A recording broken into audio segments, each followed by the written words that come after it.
Boa noite, boa Boa noite. noite. Agradecemos por você estar aqui conosco nessa noite, para mais uma vez nós aprendermos algo de Deus.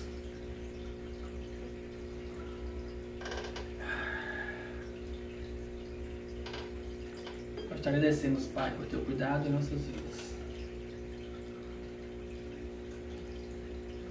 Queremos buscar a comunhão contigo. Queremos buscar a tua presença. Porque nós sabemos que a tua presença é um rio de vida infinito que nos conduz para a eternidade.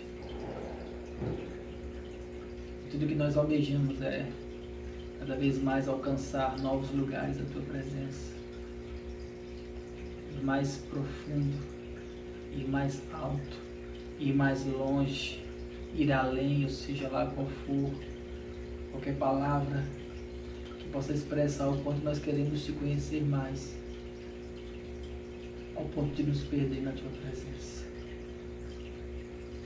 Colocamos nosso coração diante de ti nesta noite, para te exaltar e desejar que quanto mais nós entrarmos na tua presença, quanto mais nós nos humilharmos diante de ti, mais nós poderemos ser usados pelo Senhor para manifestar a tua graça e o teu amor. É o que nós te oramos, Senhor, no nome de Jesus. Nós te adoramos.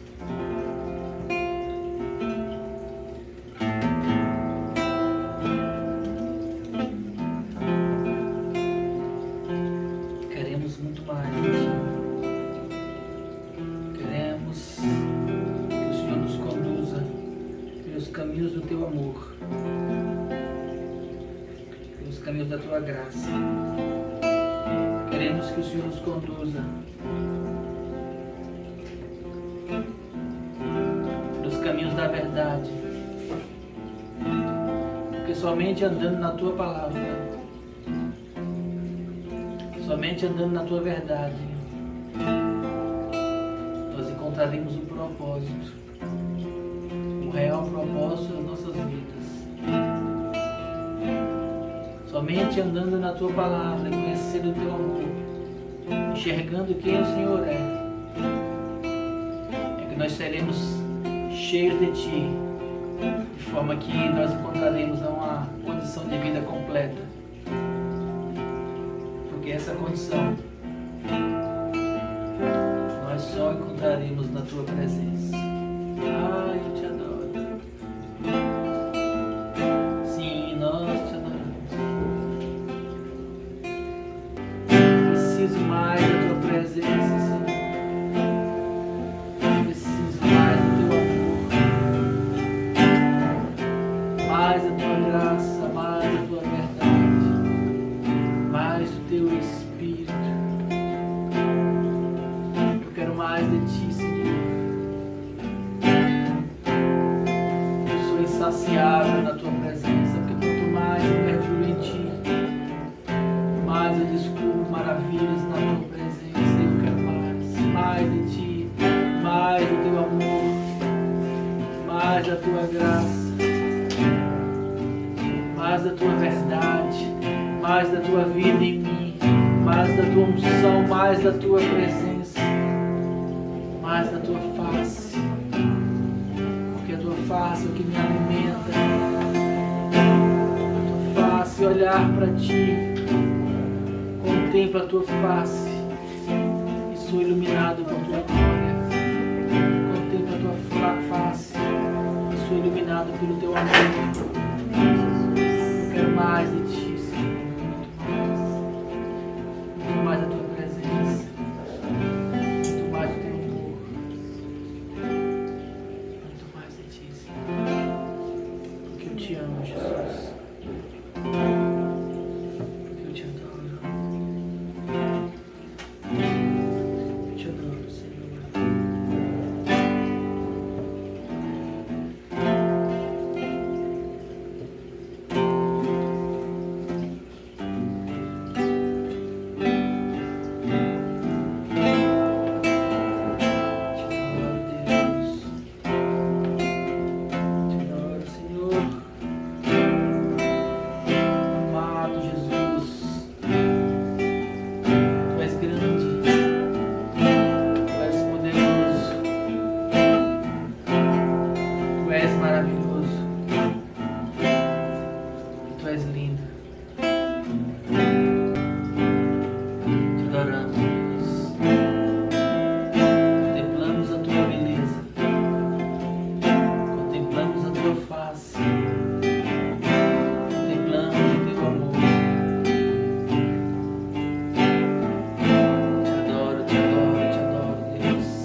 declaro para o Senhor, com meus lábios, a expressão daquilo que está em meu coração.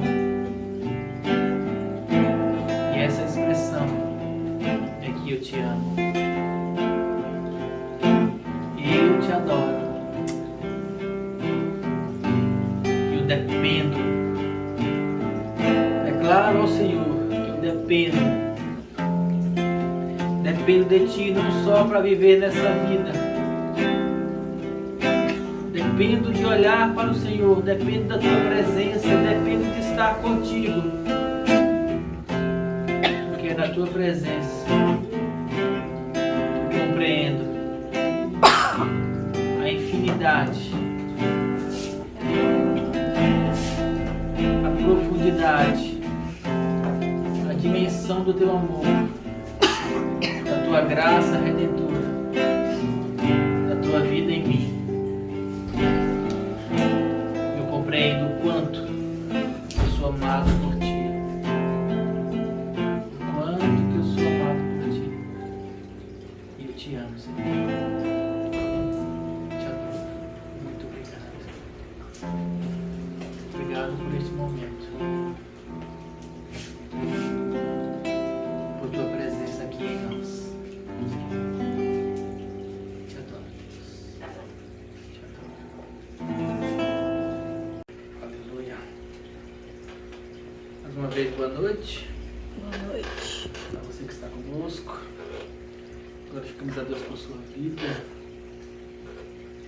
Que você possa compreender e alcançar a profundidade, a largura, a imensidão, a dimensão do amor de Deus. E essa dimensão ela possa preencher o teu coração. Amém. A plenitude do Senhor. Se entregue ao Senhor. Busque a presença dEle.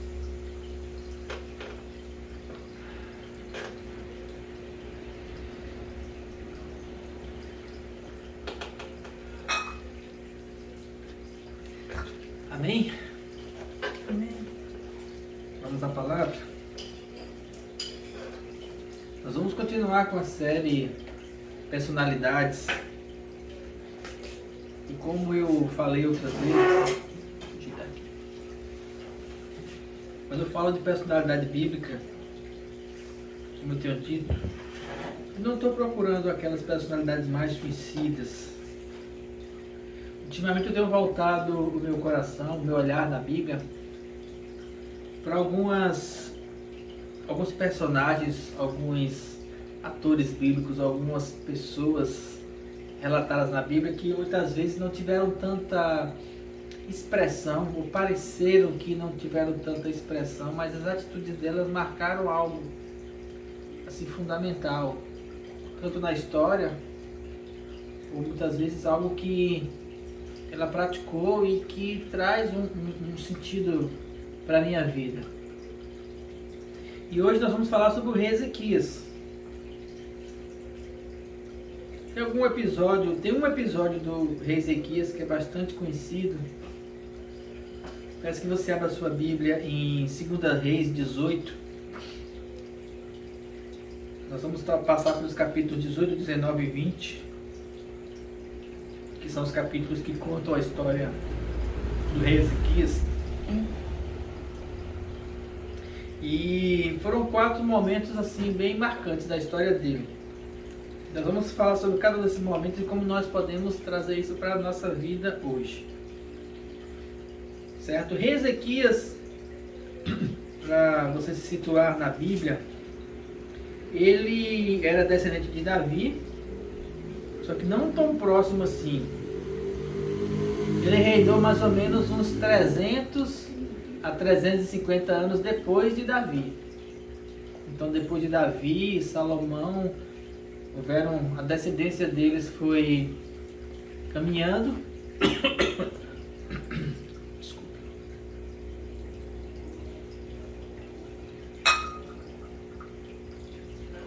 A descendência deles foi caminhando e os reis sucessores de Davi, também conhecidos como filhos de Davi, foram alcançando o reinado até chegar no rei na época de Jesus, que era Herodes, que era da descendência de Davi, que foi um dos que mandaram matar Jesus. Mas voltando para a questão aqui de Ezequias, esse era um momento em que o reino já tinha sido dividido. Eu preciso situar você na história para a gente entender o contexto do que aconteceu com Ezequias e as atitudes que ele tomou. Depois de Salomão, os sucessores de Salomão, os filhos de Salomão, eles se dividiram em dois reinos. Um era o reino de Judá e outro era o reino de Israel. Eram dois reinos. O reino não era mais um, como foi na época de Davi, Saul, Davi e Salomão.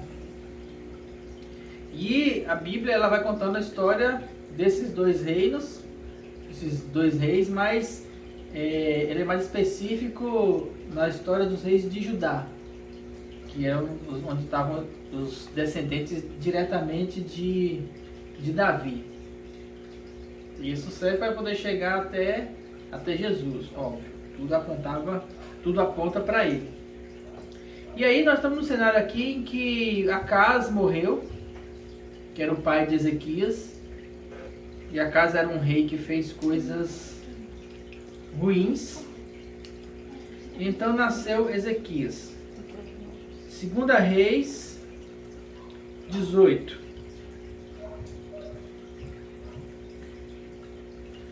No terceiro ano de Oséias, versículo 1,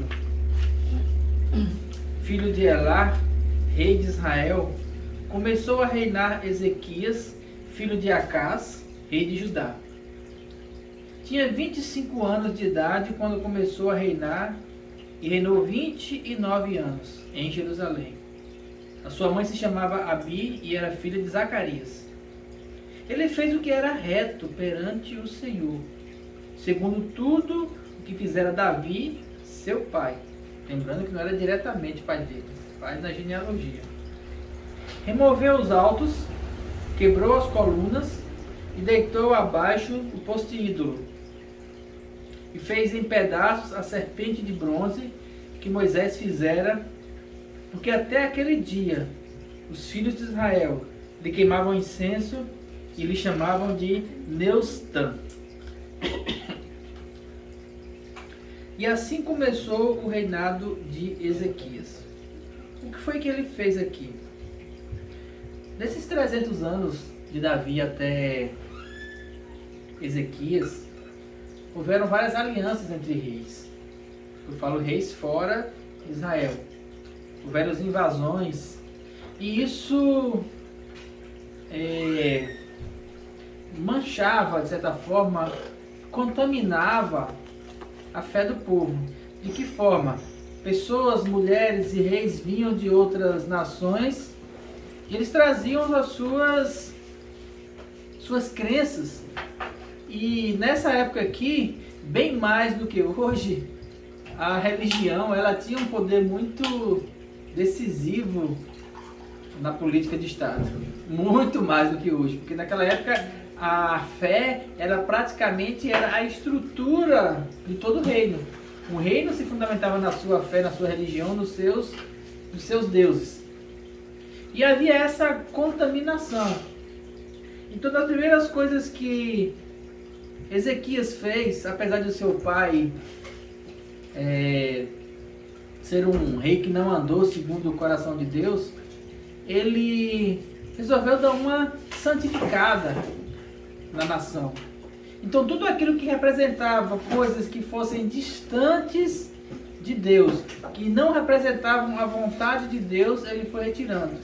Então ele retirou os altos. O que eram os altos? Eram lugares de sacrifícios que eram colocados em cima do monte. Se você lembrar lá na mulher samaritana, ela pergunta para Jesus assim: os nossos pais adoram nos montes e os judeus adoram em Jerusalém. Onde é o lugar que se deve adorar? Nesse momento aqui do Ezequias, o lugar era em Jerusalém. E os altos eram os que vinham dos outros ídolos, dos reis de fora. Ezequias mandou tirar, mandou fazer uma limpeza. Ele também tirou as colunas que eram colocadas para outros deuses, deitou abaixo o poste ídolo e fez em pedaços a serpente de bronze que Moisés fizera. E essa parte aqui que eu achei interessante, que eu não sabia, não tinha me apercebido sobre essa serpente. Que serpente foi essa? Quando o povo estava no deserto, teve um momento que eles se rebelaram contra o Senhor. E serpentes vieram do deserto e começou a matar o povo. Moisés, então, orientado por Deus, fez uma serpente de bronze, enrolou no seu cajado e levantou essa serpente, tipo uma cruz. E todos aqueles que tocavam a serpente de bronze não morriam pelo veneno das cobras. E assim cessou-se a praga no meio do povo. Jesus, ele faz referência a essa serpente, quando ele fala assim: assim como Moisés levantou a serpente no deserto, eu serei levantado, e aquele que olhar para mim não morrerá. Ele falou isso em relação à cruz. Se essa serpente for tão importante, por que Ezequias destruiu ela? Porque num momento ela se tornou necessária. Mas eles pegaram essa serpente, que uma vez pode ter sido guardada para fins históricos, para que o povo não se esquecesse daquele momento, e eles começaram então a oferecer sacrifícios à serpente. E olha que isso já era uma tradição que vinha desde Moisés. Os 40 anos do deserto, passando por Josué, passando pelos juízes, a tenda foi desmontada, foi feito o templo de Salomão, e aqui tantos anos depois, as pessoas ainda ofereciam sacrifícios a essa serpente de bronze. Ela estava num lugar e as pessoas adoravam ela e deram até um nome a ela. Qual foi o nome que eles deram? Neutizã. Porque até aquele dia os filhos de Israel queimavam incenso e chamavam de Neutizã. Você já parou para pensar se as tradições religiosas que você vive, elas de fato estão na sua vida por um ato de fé a Deus, ou se são só tradições que foram passadas para você? Você já parou para pensar até que ponto as tradições que você carrega na sua vida, de fato elas funcionam? De fato elas têm um resultado real na sua vida? Porque o que aconteceu aqui foi algo que foi importante lá atrás, que Deus mandou Moisés fazer. E Moisés levantou essa serpente, e uma vez que cumpriu o propósito, eles guardaram essa serpente. E tantos anos depois, eu acho que aqui, quase 1000 anos depois, porque se 300 anos foi de Davi até lá, então de Moisés a Davi tem outro tanto de tempo aí, eu só olhando na cronologia da Bíblia para poder ver. Mas digamos que tenha sido 1000 anos, as pessoas estavam fazendo o quê? Adorando a serpente.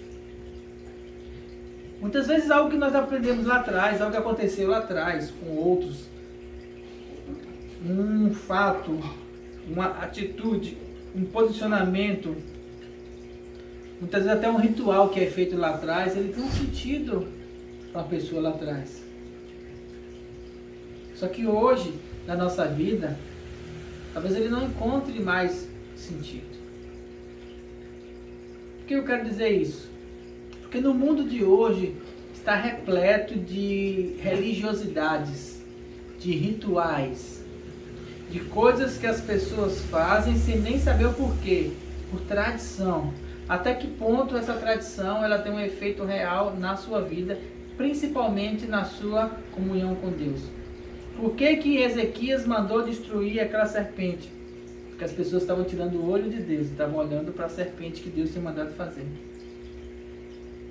Qualquer coisa que você colocar entre você e Deus, qualquer coisa que tirar o seu olhar de Deus, que tirar o seu coração de Deus, ainda que seja uma coisa dada por Deus, isso é idolatria. Qualquer ritual que substituir a comunhão com Deus é vazio, é religiosidade. Por isso que a religiosidade, ela é morta, ela é vazia. Porque uma tradição, algo que aconteceu lá atrás, ela pode ter sido útil naquela época. Pode ter tido sentido naquela época. Nós estamos falando aqui de várias gerações. Hoje, não faz mais sentido. Eu acho estranho, eu acho muito estranho quando pessoas pegam rituais do Velho Testamento, rituais principalmente judaicos, rituais que nem o próprio Jesus fez e tentam colocar na igreja hoje. Como se isso fosse trazer algum sentido para nós. Qualquer ritual. Havia um ritual na igreja que foi muito combatido por Paulo. Que as pessoas queriam trazer para a igreja e Paulo dizia assim, não é mais necessário. O ritual da circuncisão. Ah, mas Deus mandou Moisés fazer, Deus mandou Abraão fazer, está na lei. Sim, mas a lei foi revogada em Jesus. Paulo falava, se vocês se deixarem circuncidar de Cristo, vocês caírem. Porque a circuncisão não é a que é na carne, no prepúcio. A circuncisão é a que é no coração. Ele falava assim, olha, hoje esses rituais não têm mais efeito, são sombras do passado. Podem servir como exemplo para nós, como uma questão figurativa. Não é para repetir o ritual, porque ele não tem mais sentido. O sentido hoje é a comunhão com Deus. Ezequias percebeu isso aqui. Ele percebeu que, olha, essa serpente, ela está atrapalhando as pessoas de buscarem Deus, de conhecerem Deus. Ela está atrapalhando todo o funcionamento do reino. Por quê? Porque as pessoas não estão olhando para Deus. Ele parou, deu uma olhada e falou assim, o que está atrapalhando a gente de andar em Deus? Idolatria. Vamos cortar a idolatria. Os ídolos, veio de onde? Ah, veio da Síria, arranca. Ah, esses outros, veio de onde? Veio dos Moabitas, arranca. Aquele outro veio de onde? Foi uma herança dos Amalequitas, arranca. Vai ficar só aquilo que é de Deus. O que é que Deus deixou hoje para nós? O que Deus deixou para nós hoje, lá no templo de Ezequias, foi fazer o sacrifício no templo de Salomão. Então vamos fazer só o sacrifício no templo de Salomão. Tira tudo. Mas e a serpente lá que Moisés? Não, foi para Moisés, acabou. Não tem nenhuma ordenança de Deus, nenhuma direção de Deus de fazer essa serpente um ídolo. De oferecer sacrifício para ela. Porque as pessoas, elas têm a tendência de se apegar às coisas. Se apegar às tradições, se apegar aos rituais. E hoje, cada vez mais, Deus ele tem levado as pessoas, conduzido, clamado, empurrado as pessoas para a presença dele. Eu falo empurrado porque eu sinto como se Deus estivesse tentando de todas as maneiras fazer as pessoas perceberem que a presença dele é o que importa.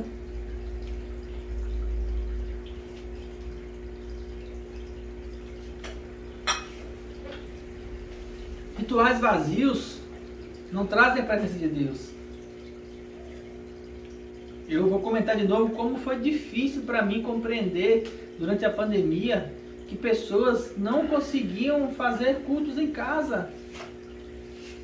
Pessoas estavam tão apegadas aos seus prédios, aos seus templos, tão apegadas às suas tradições, e quando a lei falou assim, tem que fechar a igreja, não pode haver reunião, foi uma zoada, todo mundo lembra.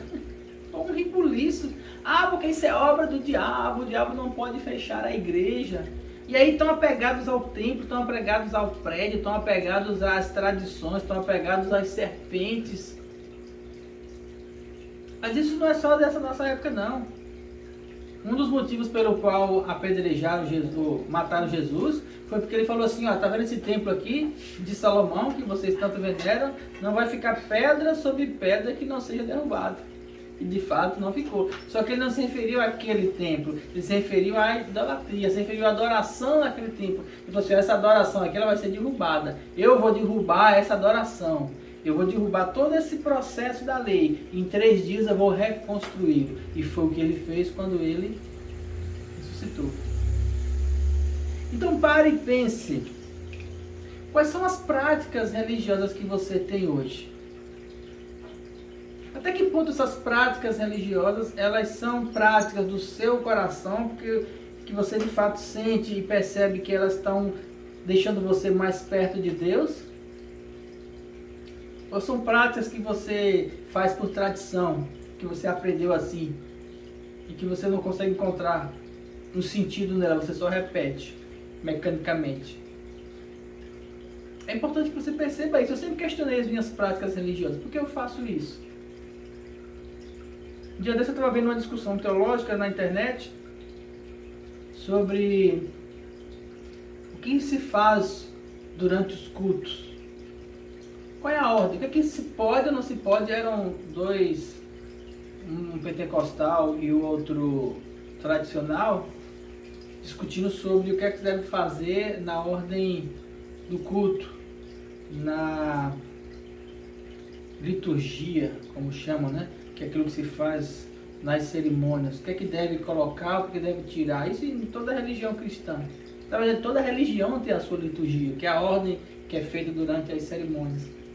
Mas a liturgia cristã, de fato, o que é que está escrito para nós no Novo Testamento? Um dos pastores falou assim, olha, se a gente for analisar, de fato, à luz da Bíblia, lá que está escrito lá, o que faziam os discípulos, o que faziam os apóstolos, o que nós temos é relato que haviam três coisas nas reuniões.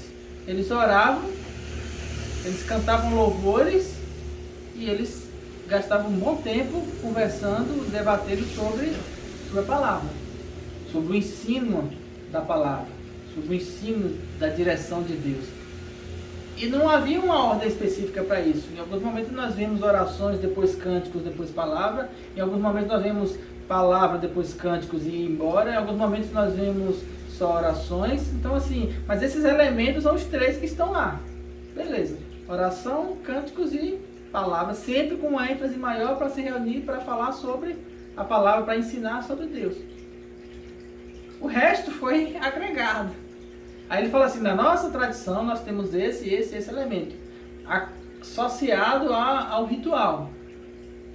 Hoje eu procuro simplificar, então para mim hoje, tendo um louvor, oração e principalmente palavra, e tendo palavra e mais palavra, eu já estou me dando por satisfeito, porque é a palavra que vai abrir os teus olhos. E a oração e a busca em Deus vai também ajudar você a conduzir. Mas aí quais são os rituais que você faz hoje? E que sentido eles têm para a sua vida? E foi o que Ezequias fez aqui. Ele procurou tirar da vida dele tudo aquilo que não fazia mais sentido. Tudo aquilo que ele percebeu que não estava dentro da direção de Deus, que não aproximava ele de Deus. E eu aconselho a você, se você puder fazer na sua vida dessa maneira também, vai lhe ajudar muito. Substituir tradições vãs por intimidade com Deus. Amém? Amém. Continuando. 2 Reis 19.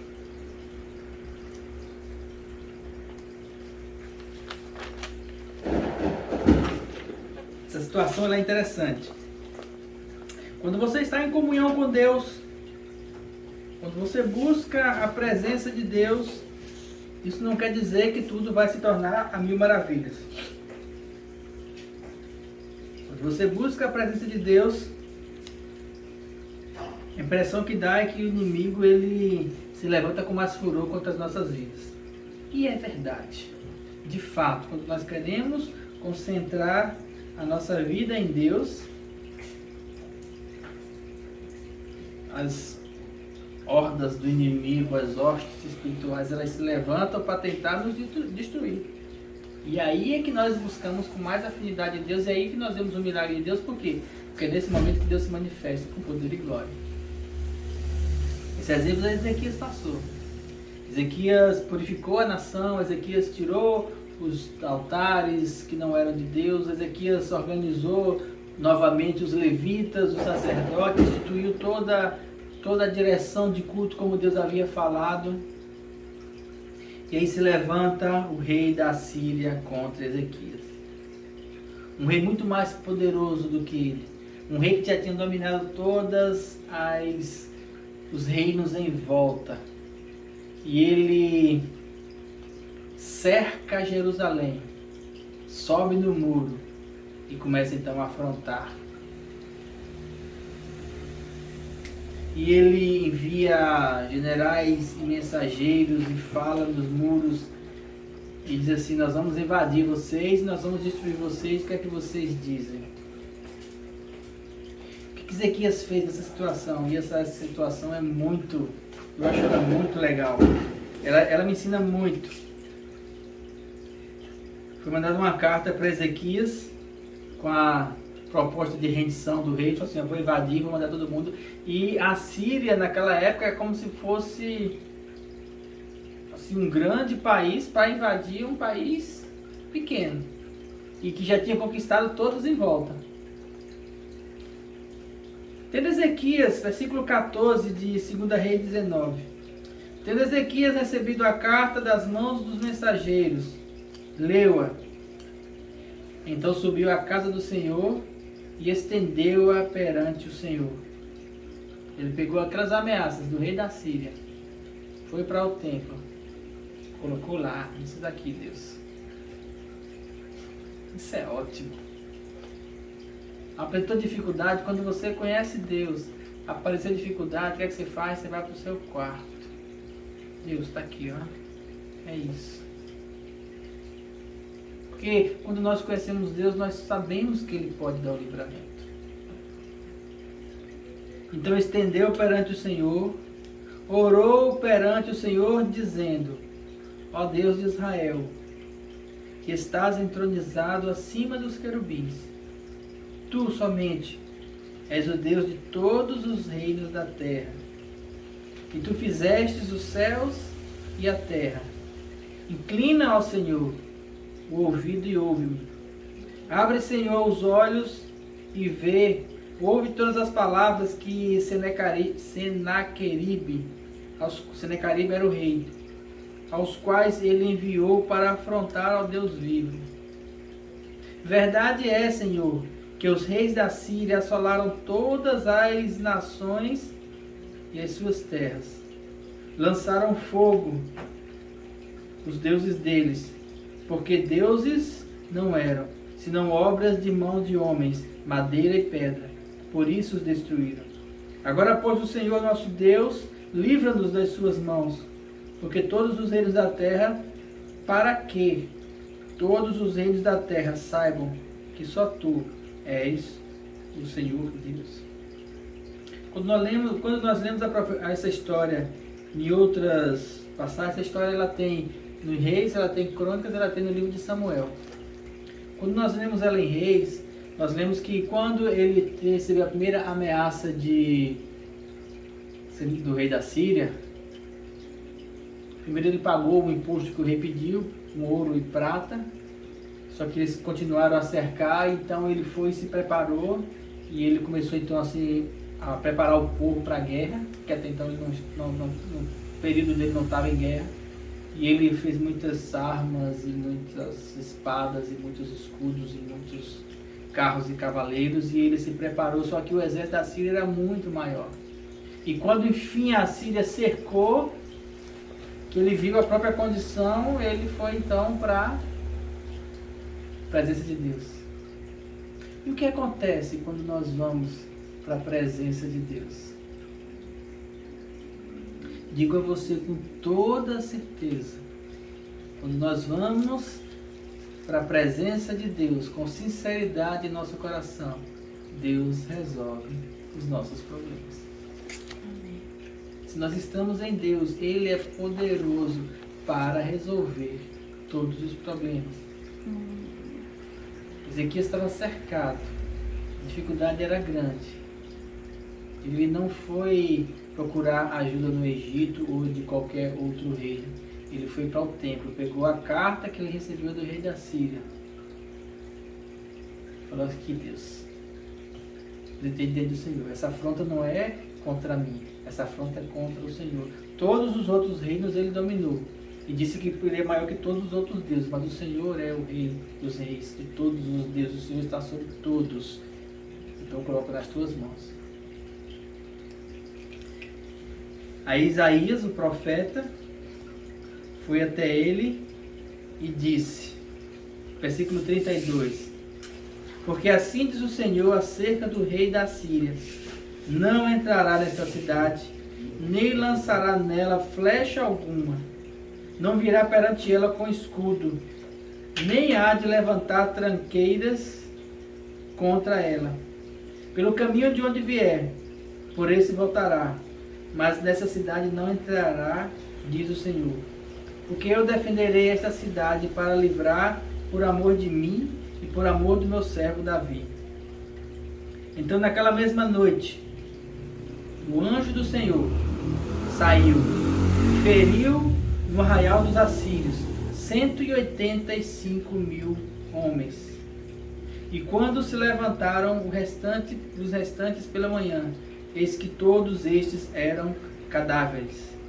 Retirou-se, pois, Senecaribe, rei da Síria, e se foi e voltou e ficou em Nínive. Sucedeu que, estando ele a adorar na casa de Nisroque era o deus que ele adorava, o seu deus, Adrameleque e Sarezer, seus filhos, o feriram à espada e fugiram para a terra de Ararat. E Esdra-Adom, seu filho, reinou em seu lugar. E do mesmo jeito que o rei se levantou, ele caiu.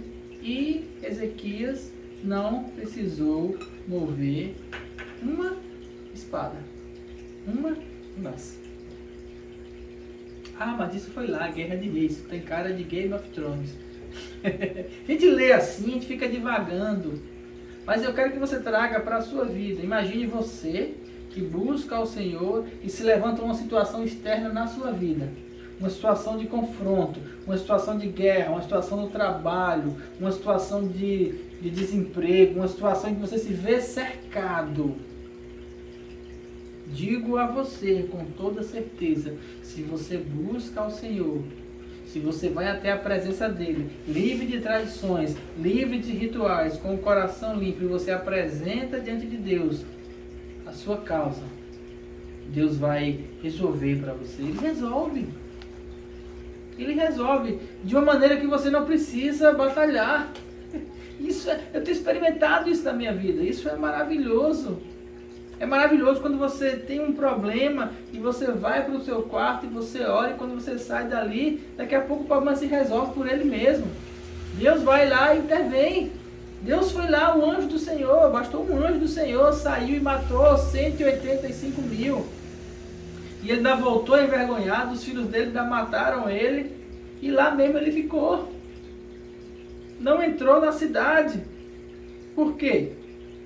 Porque Ezequias, no lugar de ficar procurando soluções bélicas, no lugar de ficar procurando estratégias ou apoio, ele foi buscar no Senhor. Onde é que você busca a resposta aos seus problemas? Onde você busca a solução para as afrontas que você tem sofrido na vida? Ah, mas eu oro e não acontece nada. Duas perguntas que eu faço para você.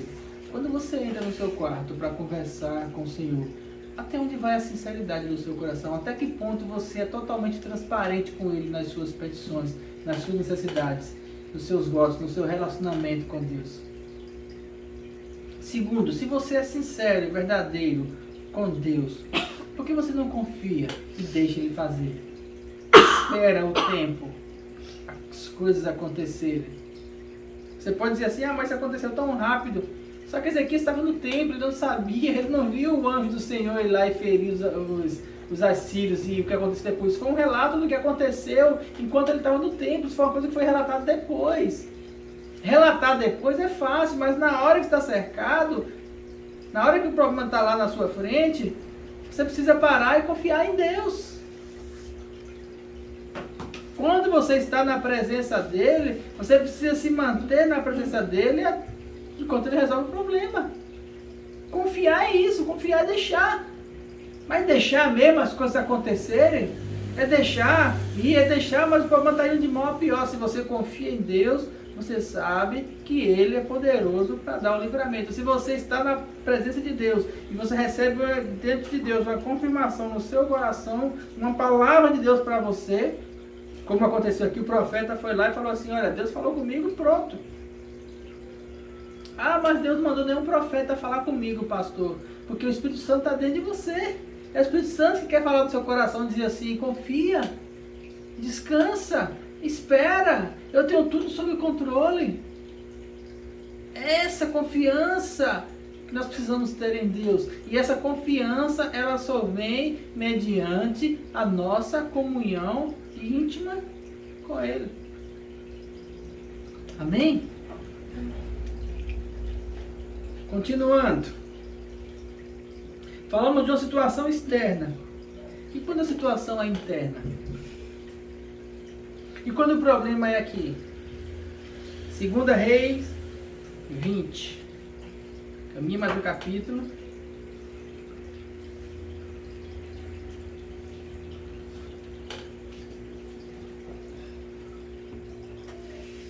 Segunda Reis 20, versículo 1. Naqueles dias, Ezequias adoeceu de uma enfermidade mortal. Agora não tem jeito. Poxa, Ezequias serviu a Deus e ele ficou doente. Vai morrer. Ia mesmo. Primeiro, por que aqui não fala, mas em outros relatos fala, ele ficou doente por um motivo. Toda vez que você fica doente, sempre tem um motivo. O motivo da doença em nossas vidas é o pecado. Como nós pecamos, nós ficamos doentes. Primeiro. Segundo, uma vez que nós ficamos doentes, uma vez que nós temos algo em nós, aqui dentro, que precisa ser tratado, Deus ele tem a solução para esse problema, mesmo mediante algo que nós temos cometido. Mesmo traduzindo, quando nós causamos um mal em nós, e nós vamos para a presença de Deus, é aí que o poder dele se manifesta em nós para tirar o mal que nós mesmos causamos em nossas vidas. Certo? Ele é poderoso para fazer isso. Mas o princípio qual é? Ezequias mostra isso para nós. Naqueles dias Ezequias adoeceu de uma enfermidade mortal e veio ter com ele o profeta Isaías, filho de Amós, e disse: assim diz o Senhor, põe em ordem a tua casa, porque morrerás e não viverás. Ou seja, olha, você vai morrer, viu? Palavra do Senhor para você. Palavra do Senhor. Isaías era um homem de Deus, um profeta. E a palavra iria se cumprir, claro. Mas, então, virou Ezequias o rosto para a parede e orou ao Senhor, dizendo: lembra-te, Senhor, peço-te que andei diante de ti com fidelidade, com inteireza de coração, e fiz o que era reto aos teus olhos. E chorou muitíssimo. Quando você chega diante de Deus, você tem como chegar para Deus e dizer assim: Deus, tu lembra daquilo que a gente viveu? O Senhor lembra o que eu fiz? O Senhor lembra que eu fui fiel? O Senhor lembra que eu te amei? Todas as situações que eu passei na minha vida, principalmente situações dentro de igrejas, dentro de ministérios, a minha preocupação sempre foi essa: como é que eu vou apresentar isso quando eu chegar diante de Deus no céu? Ou, antes mesmo de chegar no céu, se eu tomar essa decisão, como é que eu vou encarar Deus na hora que eu entrar no meu quarto para conversar com Ele? Se eu mentir, se eu trair, se eu for infiel, se eu enganar alguém, se eu roubar alguém, como é que eu vou encarar Deus? Porque se eu chegar como Ezequias e dizer assim: Senhor, lembra que eu fui reto? Então, quando uma afronta vem na minha vida, eu chego diante de Deus e falo assim: Deus, está lembrado que quando todos desistiram eu continuei? Senhor, está lembrado que quando todos te negaram por causa de dinheiro, eu rejeitei o dinheiro e fui fiel ao Senhor? Senhor, está lembrado que quando todos fugiram para o mundo, para viver os prazeres do mundo, eu corri para o quarto e fui buscar a tua presença? Senhor, o Senhor está lembrado do que nós vivemos? O Senhor está lembrado da nossa relação? Porque eu tenho uma relação com Deus. Quando Ezequias chegou diante de Deus, e disse: lembra, Senhor, que eu andei diante de ti? Versículo 4. Antes que Isaías tivesse saído da parte central da cidade, veio a palavra do Senhor a ele e disse: volta e diz a Ezequias, o príncipe do meu povo: assim diz o Senhor, o Deus de Davi, teu pai, ouvi a tua oração. Ele sempre ouve. Uma oração sincera, ele sempre ouve. Ouvi a tua oração e vi as tuas lágrimas. Eis que eu te curarei. E ao terceiro dia subirás à casa do Senhor. Acrescentarei aos teus dias 15 anos, e das mãos do rei da Síria te livrarei, a ti e a esta cidade. E defenderei esta cidade por amor de mim, por amor de Davi, meu servo. E disse mais Isaías: tomai uma pasta de figos, e tomaram-na e puseram sobre a úlcera, e ele recuperou a saúde. Aleluia. Eu quero marcar para você aqui algumas coisas. Primeiro, foi a vaidade dele, e ele tinha esse defeito, ele era vaidoso, que gerou a enfermidade. Segundo, Deus ele pode mudar qualquer situação. Quando chegaram para Jesus e falaram assim: Lázaro morreu, Jesus falou assim: aquele que crê em mim, ainda esteja morto, viverá. Tem um ditado que as pessoas falam assim: para tudo na vida tem jeito, só não tem? Esse ditado é mentiroso, porque Jesus ele deu um jeito na morte. Na verdade te digo que para tudo na vida tem jeito por causa de Jesus, que ele pode dar jeito em qualquer coisa, inclusive para a morte, tanto morte física como morte eterna, principalmente morte eterna. Quando nós estamos nele, nós já temos a vida eterna.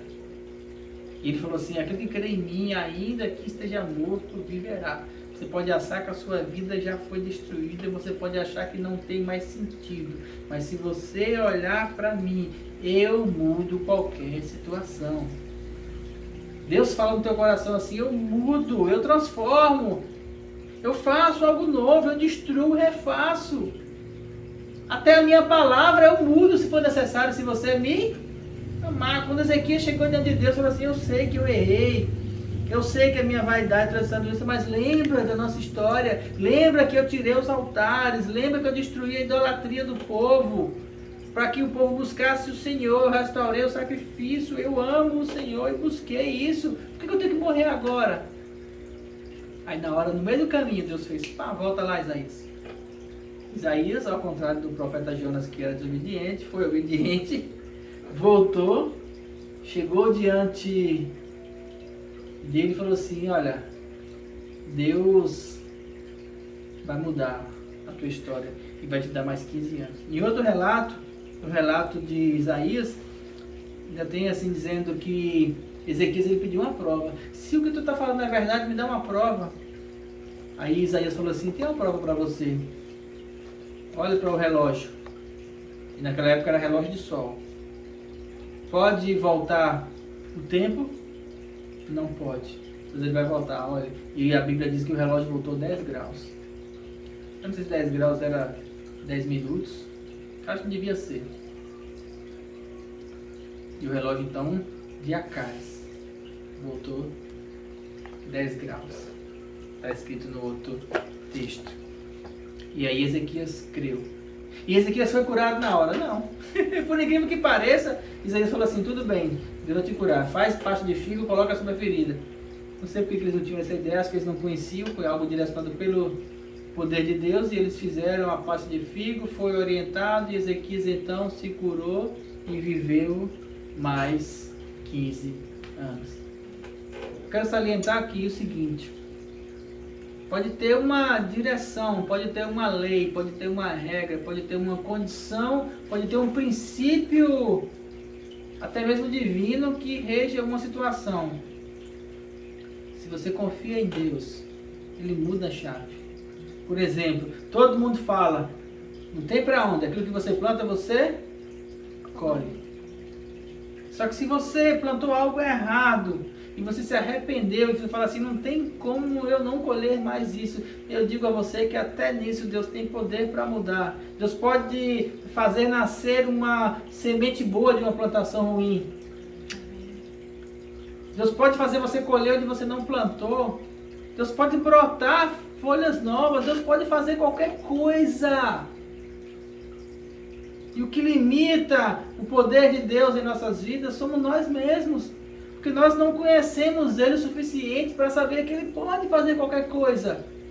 Por isso precisamos entrar em comunhão com Ele. Tirar as idolatrias, tirar as tradições, tirar as coisas que atrapalham e buscar a presença dEle. A vida dEle, Ele. E uma vez que nós buscamos na vida a presença, a glória dEle, Ele é poderoso para fazer infinitamente qualquer coisa em nossas vidas. Na minha vida ou na sua vida.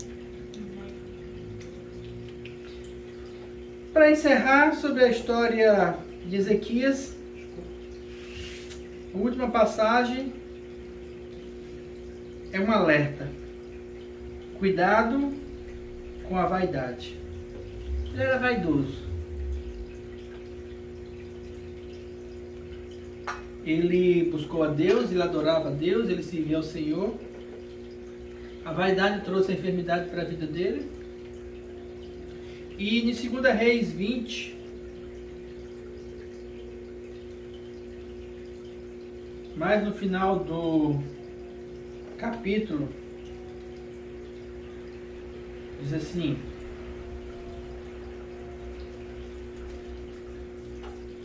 versículo 12: Nesse tempo, Merodach-Baladã, filho de Baladã, rei da Babilônia, enviou cartas e um presente a Ezequias, porque soube que ele estivera doente. O rei da Babilônia mandou um presente e cartas para Ezequias. Era distante a Babilônia de Judá. A Babilônia era lá para o lado do Oriente, longe. Hoje é perto, mas na época era algo bem distante. Não conhecido ainda daquele povo. Ezequias se agradou dos mensageiros e lhe mostrou toda a casa, o seu tesouro, e a prata, e o ouro, e as especiarias, óleos finos, o seu arsenal, e tudo quanto se achava nos tesouros. Olha, viu tudo isso? Deus não escondeu nada. Nenhuma coisa houve, nem em sua casa, nem em seus domínios, que Ezequias não lhe mostrou. E ele fez isso por vaidade. Então Isaías, o profeta, veio ao rei Ezequias e lhe disse: O que foi que aqueles homens se disseram? De onde vieram? E respondeu Ezequias: De uma terra longínqua vieram da Babilônia. Perguntou ele: O que viram em tua casa? Respondeu Ezequias: Viram tudo quanto é minha casa. Coisa nenhuma há nos meus tesouros que eu não lhe mostrei. Então disse Isaías a Ezequias: Ouve a palavra do Senhor. Eis que virão dias em que tudo quanto houve em tua casa, com que te entesouraram os teus pais até o dia de hoje, será levado para a Babilônia. Não ficará coisa alguma, disse o Senhor. Dos teus próprios filhos, que tu gerares, tomarão para que sejam eunucos dos palácios do rei da Babilônia. Então disse Ezequias a Isaías: Boa é a palavra do Senhor, que dissestes, pois ele pensou: haverá paz e segurança nos meus dias. E quanto aos maisados de Ezequias, todo o seu poder, e como fez o açude e o aqueduto, e trouxe água para dentro da cidade, porventura não estão escritos nos livros da história dos reis de Judá? Descansou Ezequias com seus pais, e Manassés, seu filho, reinou em seu lugar. Por que essa passagem é importante? E o que eu aprendo com ela? Veio o rei da Babilônia, mostrou as coisas a ele, e ele, por vaidade, então, trouxe um presente para ele e mostrou tudo. E eu falo vaidade, não menciono aqui, mas nos outros livros, principalmente no livro de Isaías, ele fala nisso. E foi por vaidade que ele mostrou tudo ao rei da Babilônia. Sim, nos dias dele teve paz. Mas o cativeiro da Babilônia foi o maior cativeiro pelo qual os judeus passaram. E o cativeiro babilônio você vai ver lá nos livros de Jeremias, nos livros de Daniel e nos livros de... como é aquele profeta? Daniel, Ezequiel. Anos. Tudo foi destruído. Foi a destruição do templo. Foi a destruição... Tirou o povo todinho de lá e levou para a Babilônia. Tirou tudo, destruiu tudo. Foram anos, eu não sei exatamente quanto, tem que ver isso. É muita data para a gente lembrar. Mas foram anos que as pessoas, o povo passou como cativeiro na Babilônia. O que eu aprendo com isso? Cuidado com as coisas que Deus te dá. As coisas que Deus te dá, os presentes que Deus te dá, Ele dá para você e para Ele. É para você, para a sua vida, não é para você se envaidecer com isso. Eu tenho muito cuidado com testemunhos que eu conto da minha vida, das coisas que Deus faz na minha vida. E às vezes eu só conto as coisas quando eu estou aqui ministrando ou aconselhando alguém, sou direcionado pelo Espírito Santo. Porque para alguns pode ser afronta quando você fala assim, eu tenho paz, eu tenho alegria, eu tenho prosperidade. Muitas vezes eu faço alguma viagem, faço alguma coisa e eu procuro nem expor. As pessoas expõem muito hoje nas redes sociais a vida toda. A gente viaja e aí nós vamos postando as fotos e as pessoas... Nossa, teve uma vez que eu fiquei constrangido com uma pessoa que ela ficava acompanhando, curtindo as fotos da viagem. E quando a gente chegou, ela veio falar comigo e eu senti a força da inveja dela. Vocês viajaram para tal canto, vocês fizeram isso, aquilo, outro e tal, papai, como é que você fez isso? Você não tem dinheiro para tanto, como é que você gastou e não sei o que e tal. E ela começou a fazer um monte de indagação e eu percebi que ela não tinha fé para ter um descanso de Deus suficiente para poder fazer uma viagem e ficava se corroendo por dentro por causa da viagem que a gente fez. E aí até falei para minha esposa, vamos procurar ter mais um cuidadozinho para postar as coisas, porque muitas vezes uma coisa que parece tão simples pra gente pode ferir os outros. Tá, aí você fala assim, mas os outros é os outros, eles que se ferrem. Não, assim é que pensa o mundo, tá? Nós temos cuidado com as pessoas porque nós amamos. E aí quando vemos a história de Ezequias e como ele mostrou tudo e se envaideceu com isso abriu uma brecha para que futuramente o povo se perdesse e o povo fosse escravizado. Cuidado com as coisas que Deus dá para você. As coisas, o descanso, a vida, os milagres. É seu, é entre você e Deus, é para a sua vida. Hoje em dia a gente precisa aprender a ser mais reservado para muitas coisas na vida. Sim, precisamos ser reservados em relação ao mundo que nos cerca. Isso é segurança para nós. Ezequias não vigiou nessa área. Isso abriu uma brecha para que a família dele viesse a se ferir. E esse foi o último aprendizado que eu tive na história de Ezequias. E só uma coisa que eu anotei aqui sobre essa questão da vaidade: não queira milagres e prosperidade para mostrar para os outros. Busque aquilo que Deus tem para você.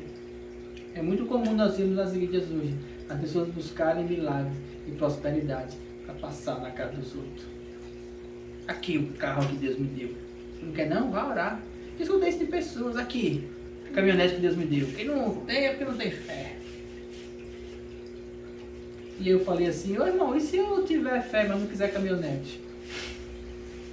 Que você não entendeu a prosperidade de Deus para a sua vida. Eu entendi que você está arrogante. Não falei isso para ele não, para não gerar uma discussão. Eu procuro evitar a discussão, não gosto de atrito, mas eu entendi de que ele orava. Ele buscava incansavelmente as bênçãos de Deus para mostrar para todo mundo que ele era o bambambam da fé. Aquele que estava por cima de todos os outros. Bem, hoje, tudo aquilo que ele tanto preservou se perdeu e caiu por terra, assim como foi com Ezequias. Porque a palavra é muito clara quando ela fala que a soberba precede a ruína. Toda soberba, ela sempre é ceifada. Humilhai-vos, pois, perante a potente mão de Deus, para que Ele, ao seu tempo, vos exalte. Humildade tem que fazer parte da personalidade daqueles que se dizem, ou daqueles que são filhos de Deus. Cuidado com a soberba religiosa, com a soberba da fé, que tem assolado muitos hoje em dia, muitos ministérios e muitas igrejas. Então nós aprendemos com Ezequias que precisamos tomar cuidado com as tradições, limpar elas, tradições vãs, limpar elas das nossas vidas.